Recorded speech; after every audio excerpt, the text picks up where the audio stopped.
Beberapa waktu yang lalu saya tidak sengaja menemukan satu artikel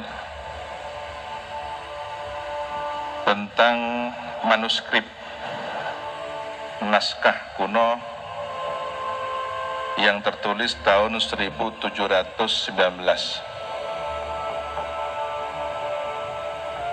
Masehi. Manuskrip ini adalah tentang jejaring ulama di Nusantara yang kategorinya menurut Bapak Buruta Ahmad Basuh kategori manuskrip atau naskah Bali Lombok. Jadi ada jejaring yang di situ dibagi per zona, jadi wilayah Jawa, Bali, Lombok, Ternate dan seterusnya hingga Papua yang memetakan tentang jejaring ulama, para penerus Wali Songo, khususnya ulama dzurriyyah Rasulullah sallallahu alaihi wasallam. Yang cukup menarik kita pada kesempatan hari ini adalah tentang kegelisahan penulis manuskrip tersebut dengan berulang kali menyebut nama Sunan Giri, nasihat Sunan Giri, bagaimana seharusnya kita menjaga sejarah tentang jasa ulama yang secara khusus disebut keturunan baginda Nabi Muhammad SAW, penerus perjuangan Wali Songo. Di sini kami dapat membaca bahwa jejaring itu sudah terbangun sejak lama, yang kemudian dikokohkan, dilanjutkan kembali di era Hadratus Syekh Kiai Hasyim Asy'ari. Bagaimana beliau sangat rajin murasalah, koresponden dengan para tuan guru, para ulama di sini. Dan tidak heran kalau kemudian di Pulau Lombok ini warga NU-nya cukup banyak, karena memang dari sejarah panjang tersebut kita bisa kembali membaca hubungan ruhani, hubungan tidak hanya secara tertulis, tapi kami yakin beliau adalah seorang arif billah, para wali Allah, kekasih Allah yang saling terhubung ruhani mereka, dan keberkahannya kita rasakan pada hari ini. Alhamdulillah. Apa yang menarik dari manuskrip tersebut? Tentang, boleh dikata, kong kali kong atau konspirasi antara neo-feudalisme dengan kolonial waktu itu untuk menghapus sejarah perjuangan para ulama pewaris perjuangan Wali Songo dzurriyyah Rasulullah. Seakan kejayaan teritorial Nusantara ini tanpa ada jasa mereka. Nah, kalau kita pernah dan sering mendengar slogan jas merah, ya kita punya jas hijau. Jangan sekali-kali melupakan jasa ulama, sejarah ulama. Dan boleh jadi konspirasi itu dalam bentuk yang lain di masa-masa yang akan datang, entah bernama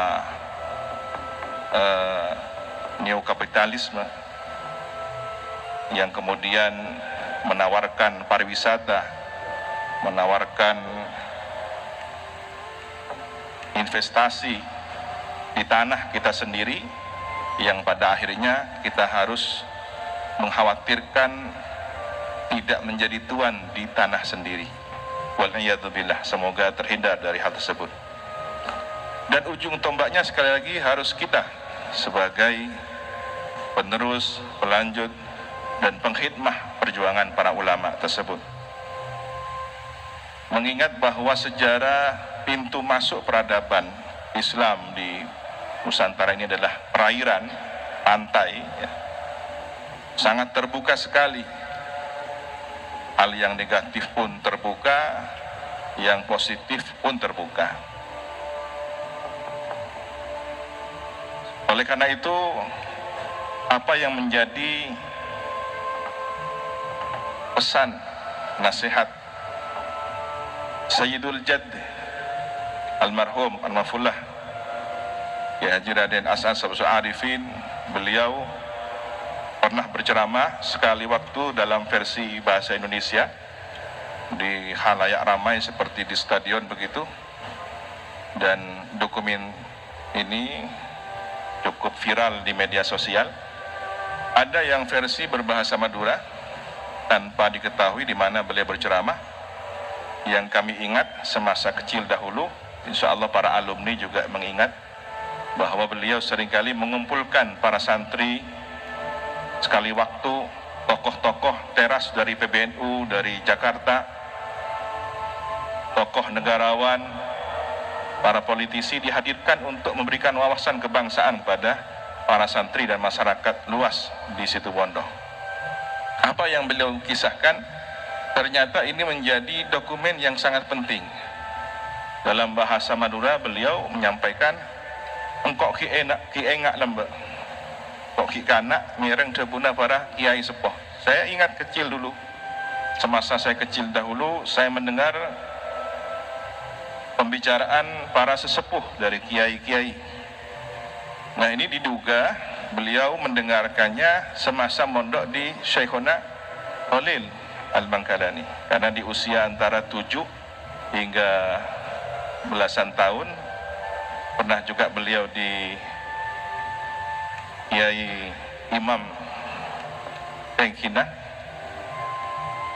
Nah, antara dua pesantren itulah beliau masa kecil hingga remaja berada di bimbingan tarbiyah para ulama al-amilin, al-arifin.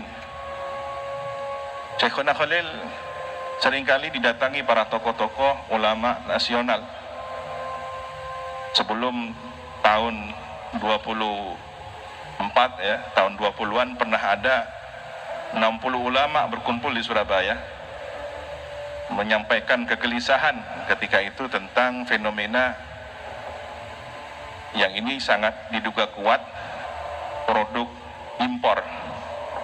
Jadi Islam yang sengaja didesain oleh penjajah, oleh kolonial untuk menghancurkan akar keagamaan di Nusantara ini. Mereka dilarang untuk berziarah kubur, mereka dilarang untuk tawasul, mencium tangan para ulama, tabarukan. Kegelisahan itu tidak kemudian menemukan solusinya sampai 44 ulama bertemu di Bangkalan di Kiai Muntaha kalau tidak salah ingat. Nah, disitulah mungkin Kiai As'ad mendengarkan para sesepuh dari ulama berkisah adanya tulisan naskah kuno. Lagi-lagi ini manuskrip ya, karena kita sangat kehilangan tokoh-tokoh manuskrip. Padahal kalau melihat peradaban sastra di awal itu, bagaimana kemudian para pelajar dari berbagai agama di Nusantara ini, baik di Tanah Jawa, di Bali, di Lombok, belajar menulis pegon. Bagaimana kemudian mereka menerjemahkan Bismillahirrahmanirrahim dengan sang sekerta Ono Coroko. Jadi tradisi tulis menulis, tradisi keilmuan ini mewarnai kehidupan para ulama, para dai-dai kita di masa itu.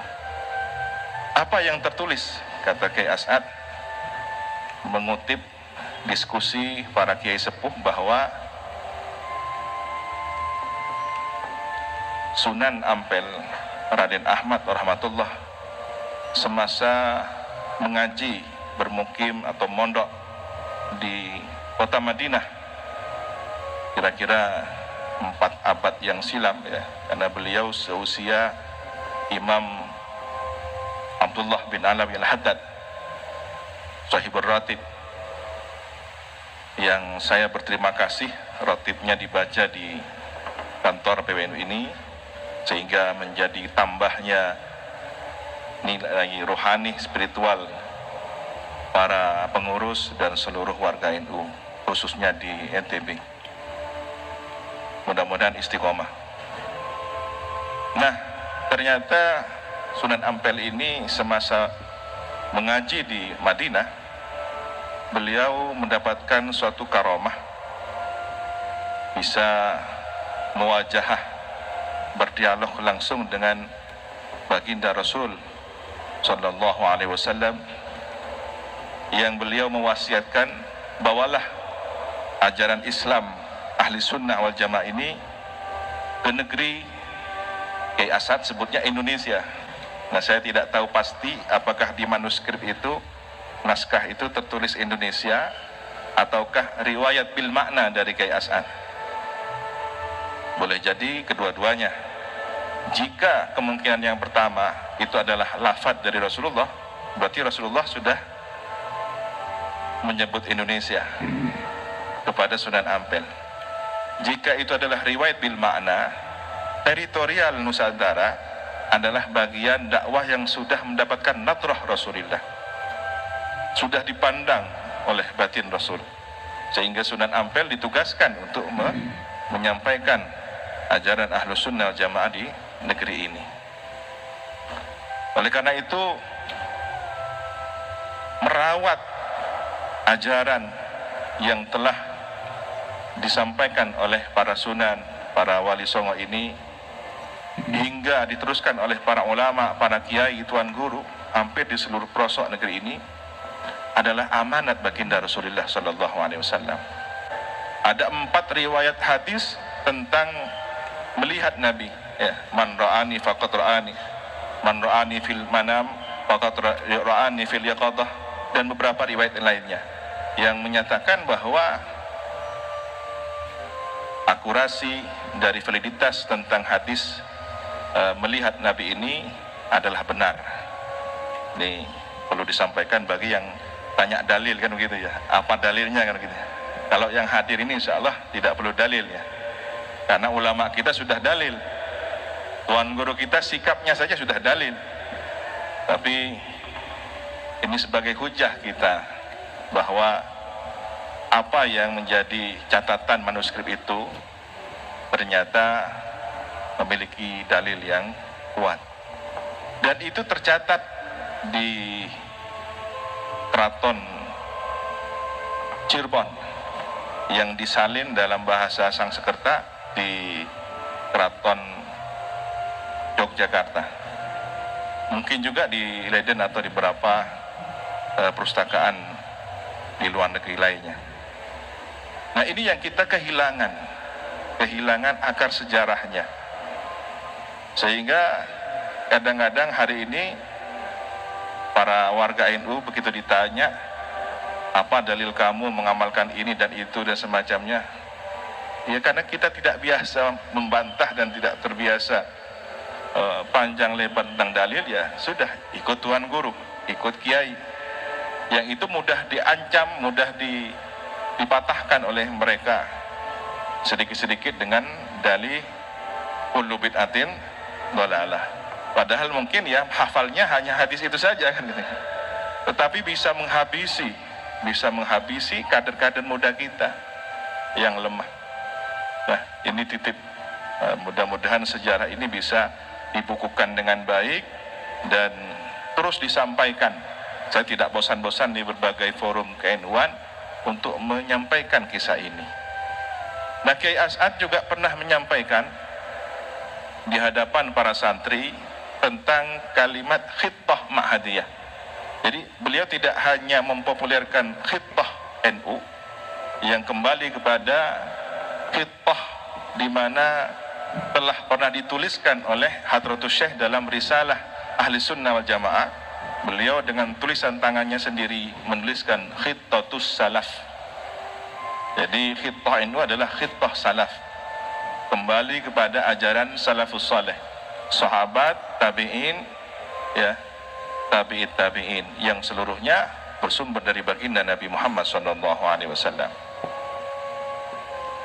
Maka kitalah yang seharusnya lebih bangga menyebut salaf, bukan yang membawa-bawa nama manhaj salaf, kan begitu. Biasanya yang suka mengaku-ngaku bukan pemiliknya, tetapi yang biasa-biasa yang justru mengamalkannya. Italah yang mengikuti manhaj salaf. Italah yang seharusnya bangga dengan ajaran para masyayikh kita, ulama kita, telah bersanad silsilah keilmuan akidah kita kepada para salafus saleh. Alhamdulillah, catatan sejarah ini harus diabadikan, didokumentasikan dengan baik. Manuskrip ini harus terawat, ya. Dan di Indonesia masih sedikit tokoh pakar manuskrip, masih sedikit yang serius membidangi tentang persoalan naskah-naskah kuno ini.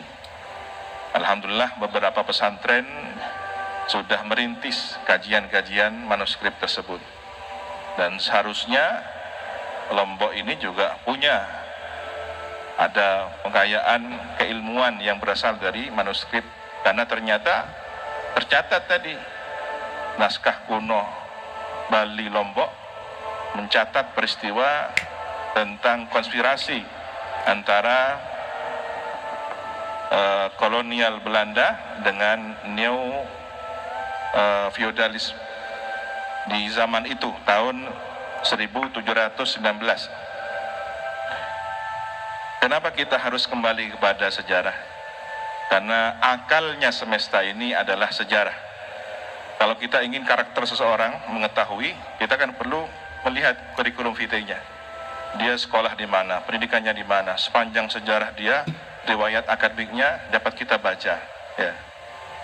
Sehingga apakah nanti akan menjadi pengurus NU yang benar NU, atau pernah mau jadi Muhammadiyah tapi gagal, kan gitu ya. Nah, ini untung tidak terungkap ya kurikulum vitae-nya. Alhamdulillah diselamatkan oleh NU ini. Ya, begitulah pentingnya kita melihat akal sejarah dari catatan-catatan naskah para ulama kita. Oleh karena itu, kita seharusnya berbangga, bersyukur atas nikmat ajaran yang telah diwariskan dari para masyayikh kita, muassis Jamiah Nahdlatul Ulama ini.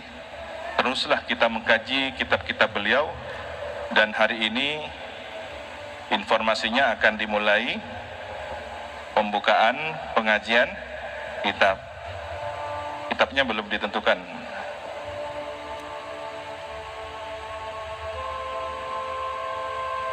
Barakallahu fikum. Nah, Masya Allah.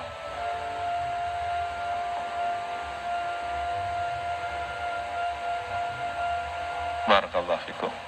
Dan itu entah ini janjian atau bagaimana, sekarang di mana-mana marak sekali.